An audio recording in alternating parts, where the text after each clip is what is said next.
Dems pop their dentures when Schiff finally gets censored. And so the House condemns the lies of the man with the zombie eyes. Last night, the House voted on party lines to censure Adam Schiff for promoting the Trump-Russia collusion hoax, which was as believable as Brian Kilmeade getting fan mail. 2 for 2. Schiff becomes only the 26th member ever to be censured, but to his credit, he's still the only member to have a 12-inch neck. Adam Schiff walked in like he was stepping onto a calm, Sunday morning panel show. Confident, steady, and fully expecting a neat exchange of polished talking points. What he didn't realize was that he had walked straight into a live-wire ambush, with Greg Gutfeld already waiting, grinning like a man who knew exactly how this would end. Schiff may have arrived ready to discuss policy, but Gutfeld came prepared to obliterate it with sarcasm sharper than a blade and no patience for political niceties. While Schiff leaned on the rules he's memorized throughout his career, Gutfeld tossed them aside and turned the entire setup into a spectacle Schiff couldn't control. Poor Adam. He really thought he had him. Well, we've talked about who won the impeachment trial. Now let's talk about who didn't. As I've said before, don't think the Dems aren't going to stop trying to find dirt on Trump. They'll look anywhere. Hell, they'll go to a local high school if they thought they'd find the goods there. Right, Adam? While Schiff tried to bury the moment in committee reports and polished references, Gutfeld was busy torching the entire stage with cutting one-liners that landed harder than any subpoena ever could. Schiff kept attempting to drag the conversation back toward norms and institutions, but Gutfeld, clearly entertained, swatted it all away like a cat toying with its prey. The imbalance was undeniable. It wasn't a debate, it was ritual humiliation playing out in high definition for everyone to see. The cruel twist was that Schiff still believed he was holding the upper hand, tossing out his usual practiced lines while failing to notice that the audience wasn't buying a word of it. Then, with razor-sharp precision, Gutfeld delivered a takedown so cold and blunt that it left Schiff blinking like a man who suddenly realized he'd wandered into the wrong room and become the unwilling star of a roast he couldn't escape. Unfortunately for Adam, not even Mitt Romney could help him. Everyone knew there weren't enough votes to convict. Even the media, their only way out of this hell, pretending that Mitt was a hero. This was a profile in courage and that there's still room for mavericks here in Washington. It felt historic indeed. It will cement Senator Romney's legacy. Romney stood in the well and he seemed to be reaching for the ghost of John McCain. The Mitt Romney decision is a fascinating one for this reason. He is now the president of the Republican resistance to Donald Trump. Yeah. This wasn't a debate. It was supposed to be a contest of ideas, but instead, it turned into a brutal unmasking that left Schiff exposed. For all his years of experience, he ended up looking like a clueless bureaucrat who foolishly brought a press release to what was essentially a knife fight. Schiff strutted onto the stage like an overconfident understudy convinced he was the lead actor, full of dramatic pauses, furrowed brows, and speeches so painfully rehearsed they felt like reruns of a bad courtroom drama. The result was a performance that collapsed under its own weight, a mixture of hollow theatrics and recycled gestures that only highlighted how out of touch he was with the moment. Is while it lasts, Mitt. In 2 weeks, they'll go back to hating you, trust me. And you'll have to find someone to commiserate with, someone who understands rejection. Right, Adam? And now Adam Schiff FaceTimes Joe Biden. Hunter, is that you? It's Adam Schiff. Never heard of her. Look, I once ate a giant bag of rock salt at the Daytona 500. Wasn't even a problem. 500. That's a number, right? Schiff leaned into his signature act, pretending he was sitting on explosive evidence ready to blow the roof off the room. But the bombshell never landed. It was all built up with no payoff, just another puffed-up performance from a man who has spent years cosplaying as a crusader for truth. He has become the political version of a delivery that keeps promising to arrive in 5 minutes. Text after text, all hype, yet no arrival. And just like that missing pizza, Americans are left waiting, frustrated, and realizing the promised moment never actually comes, leaving Schiff's grand performance looking emptier each time. Yeah, what'd you think I was going to say? Being censored, which is basically an official serious scolding, is a punishment just below being expelled from Congress. But when Speaker McCarthy made the announcement, Democrats did what they do best, mindlessly scream hysterical nonsense. The resolution adopted. Without objection, the motion to consider is laid on the table. House will be in order. The House will be in order. I have all night. I have all night. The frustration grows as people begin to wonder if any of it was ever real in the first place, because Schiff's credibility doesn't just wobble, it evaporates. He isn't a whistleblower. He's a walking teaser trailer for a movie that never gets released. For years, his so-called blockbusters have been nothing but reruns with new titles, endless cycles of dramatic accusations that collapse into nothing. Schiff has turned into the human embodiment of political clickbait. Loud headlines with no substance, recycled drama dressed up as urgency. Every hearing he leads promises fireworks, yet always fizzles out like a show that forgot to light the fuse. And even his own supporters quietly admit the magic ended long ago, back in 2018. But that doesn't stop him. He still marches back onto the stage, acting like he's unveiling state secrets, when in reality, he's just repackaging yesterday's flop in today's suit. Sure that we uncover the full details about the conditionality of either the military aid or that meeting with the Ukraine president. It may not be necessary to take steps that might reveal the whistleblower's identity to do that. Not necessary, so much for transparency. But like everything, the Dems haven't thought this through. So not only are you going to impeach Trump, you're going to do it in secret, in the dark, reversing an election based on hearsay from some anonymous guy you will never, ever see who has ties to Democrats. Schiff's dramatic warnings now sound more like ghost stories told by a man still convinced he's holding the flashlight, but the room is already dark and empty. Then in walks Greg Gutfeld. No cue cards, no fake gravitas, just a smirk and a verbal hammer ready to strike.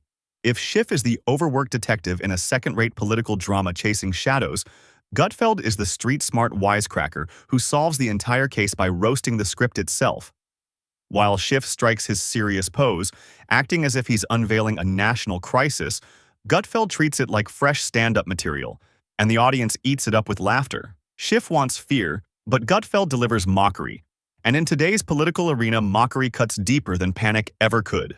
Schiff's warnings carry the weight of a soggy napkin, overused, outdated, and widely ignored, while Gutfeld slices through with sarcasm that not only entertains but exposes, tearing Schiff's act apart the moment laughter drowns out his solemn tone. Watching it unfold was like seeing someone drag a binder full of footnotes into a roast battle, armed only with dramatic pauses, a squinty, "Trust me, I have intel" stare, and the same old tired secret drama routine he's been selling for years.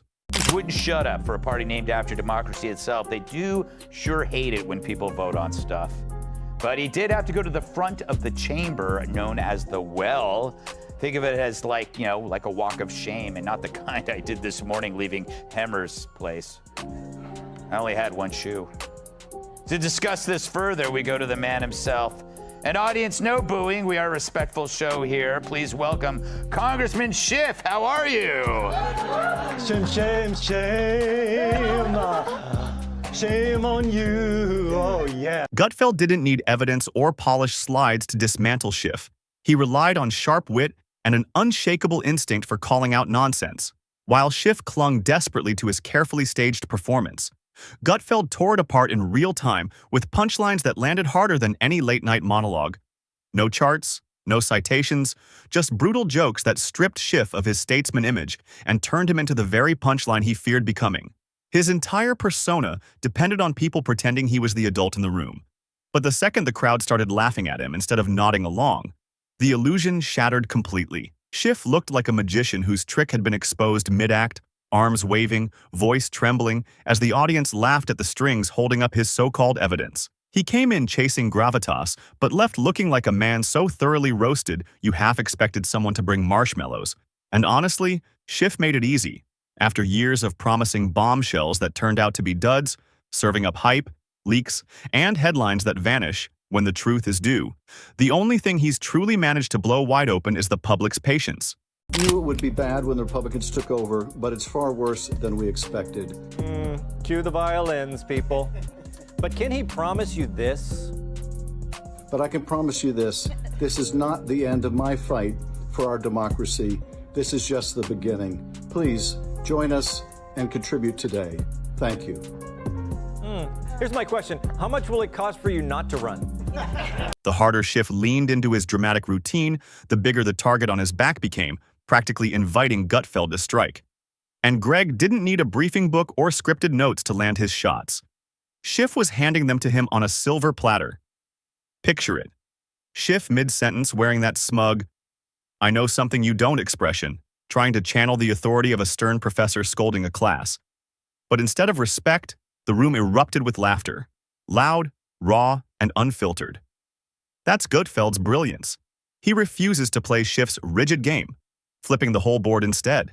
While Schiff drags in folders stuffed with cryptic buzzwords, vague claims of classified dirt, and a poker face that hasn't changed since 2017, Gutfeld strolls in with sarcasm in one hand and a flamethrower in the other, treating the spectacle like an open mic night at a crooked think tank. Schiff, caught in the middle, had no defense against that kind of ruthless assault, and it showed.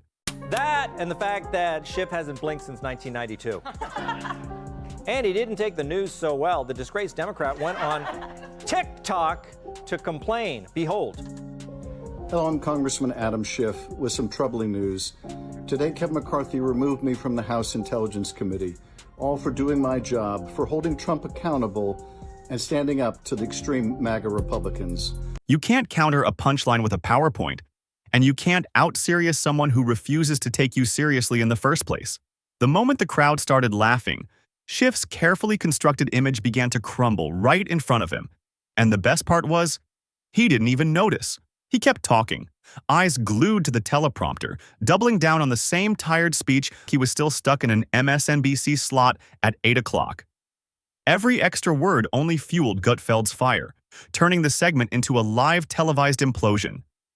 It was like watching a man try to put out flames with gasoline, insisting the smoke meant his message was catching on, when really it signaled collapse. Schiff couldn't pivot, he couldn't adapt, because his entire persona depends on the illusion of seriousness. And once that illusion cracks, there's nothing left but a man in a government-issued suit grasping for relevance. His credibility smoldered in the background, and that's exactly why public trust in him has cratered. After all these years, he never changed, never evolved, just recycled the same tired tone and the same dramatic warnings that no one buys anymore. And the irony is superb. He went crying to mommy on an app run by Chinese commies. Congressman Adam Schiff announced this morning he's running for U.S. Senate in California, which is guaranteed to boost U-Haul rentals headed for Texas. He unveiled the highly polished and produced political ad right on the heels of getting booted from the House Intel Committee. Coincidence? I think not. Schiff seemed to believe that if he repeated his lines enough times, people would eventually mistake noise for truth. But Gutfeld thrives in that stale repetition, and he tore it apart with ease. He didn't just mock the routine, he dismantled it, calling out the endless reruns, the so-called bombshells that always fizzled into smoke, and the rinse-and-repeat scandals Schiff has been peddling since the Obama years. Gutfeld's punchlines became a mirror, forcing the audience to laugh at how long they'd been fed the same tired storyline under different headlines. Schiff has been promising game-changing revelations since Facebook was just a place for family photo albums, and not one of them has landed. So when Schiff tried to summon that familiar aura of gravitas, he didn't realize the entire room had moved on. He thought he was starring in a political drama, when in reality the credits had rolled, and he was trapped center stage in a roast he never signed up for. The brutal punchline? He brought a lecture to a beatdown and still convinced himself he was winning, even as the audience's laughter chipped away at the facade, exposing the emperor who, it turned out, had no clothes at all. We were having hearings on impeachment while the coronavirus was exploding. We talked about that virus in green rooms, but we had to do this impeachment story. We had to show these hearings. It's all on him, man. He's got to go. They got to investigate him. They got to hold him accountable. I'm not going to say he should go to prison, but my evil twin will say he should go away to prison for a very long time. At the end of it all, Schiff was just a man in a suit pretending to matter, and every burst of laughter from the crowd hammered another nail into the coffin of his authority. Once people start enjoying the mockery more than the message, the game is over, and that's exactly what happened. Schiff strutted in like a seasoned statesman, but walked out looking like the punchline to a bad political joke. Gutfeld didn't need long speeches or mountains of evidence. He simply held up a mirror that reflected years of Schiff's stale theatrics and hollow threats. Schiff thought he was delivering a Shakespearean tragedy, but Gutfeld exposed it as nothing more than a canceled soap opera rerun no one cared to watch anymore. And once your act is publicly unmasked as a fraud in front of millions, there's no comeback. Every solemn pause Schiff tries from now on will remind people of the night he was turned into a meme, and every promise of evidence will echo with all the times that evidence never appeared. His reputation didn't just take a hit, it was shattered in real time on national television, leaving his legacy forever marked by humiliation. Done for Adam Schiff, because he created 3 years of a massive fallacy that did so much damage to this country and made us miss probably one of the most important stories of our lifetime. We were having hearings on impeachment while the coronavirus was exploding. Schiff is now remembered less as a powerful figure and more as the man who got roasted so viciously that the laughter trails behind him like a shadow he can't escape. The whole exchange felt less like a political debate and more like a courtroom drama where the defendant was already convicted before the opening statement even finished. For years, Schiff carefully built an image of himself as the sober guardian of democracy's sacred halls, the serious adult in the room. But then Gutfeld showed up, dropped a few razor-sharp jokes, and smashed that image to pieces in minutes. In an instant, Schiff's carefully polished facade crumbled into something fit for a late-night comedy sketch. Instead of being the fearless hero revealing hidden threats, he came off like the paranoid man yelling, "Monster in the closet," while everyone else just saw an old coat on a hanger. Gutfeld didn't just dismantle Schiff's speeches. He transformed them into a comedy routine so memorable that the jokes will outlive the empty rhetoric, leaving Schiff trapped as a setup line for punchlines he never wanted. Yesterday's hearings, I had so much fun. I'm back, baby. Pretty soon I'll have my high-back chairman's chair again. I don't understand. You're happy? I didn't realize you were, don't you realize that you were censored by a majority in Congress? Yes! Isn't it wonderful? I'm very pro-censorship. Censorship. Oh my, that's hard to say.